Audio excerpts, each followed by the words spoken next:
കൂടി തുകയെത്തും. നാളെ വിതരണം ഉണ്ടാകും എന്നാണ് DBTയിൽ നിന്നും ലഭിച്ചിട്ടുള്ള വിവരം. അപ്പോൾ നാളെ വൈകുന്നേരത്തോട് കൂടിയിട്ടേ തുക എത്താൻ സാധ്യതയുള്ളൂ. അപ്പൊ നാളെ എത്താത്ത ആളുകൾക്ക് പിന്നെ ഞായറാഴ്ച തുക എത്താനുള്ള സാധ്യത വളരെ കുറവാണ്. പിന്നീട് തിങ്കളാഴ്ചയായിരിക്കും ലഭിക്കുക. അപ്പൊ നാളെ വൈകുന്നേരത്തോടു കൂടി ഭൂരിഭാഗം ആളുകൾക്കും അക്കൗണ്ടുകളിലേക്ക് എത്തിച്ചേരുന്നതാണ് എന്നുള്ളതാണ് ഏറ്റവും പുതിയ അറിയിപ്പായിട്ട് നിങ്ങളുമായി പങ്കുവെക്കാനുള്ളത്. ആദ്യം DBT സെല്ലുമായിട്ട് സംസാരിച്ച ഫോണിംഗ് സംഭാഷണം ഒന്ന് കേൾക്കുക. നമസ്കാരം, എന്റെ പേര് മുനിയൻ.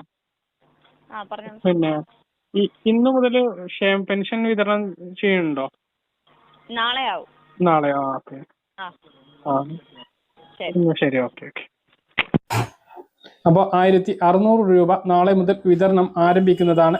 കേന്ദ്രവിഹിതം കുറവുള്ള ആളുകൾക്ക് അതിൻ്റെതായ കുറവുണ്ടാകും. അതായത് 300, 200, 500 രൂപയുടെ കുറവുണ്ടാകും. അത് പിന്നീട് കേന്ദ്രം നൽകുന്ന സമയത്ത്, കേന്ദ്രമല്ല സംസ്ഥാന സർക്കാർ തന്നെയാണ് അതിനുള്ള തുക 1.5 വർഷത്തിൽ അധികമായിട്ട് കേന്ദ്ര സർക്കാർ നൽകി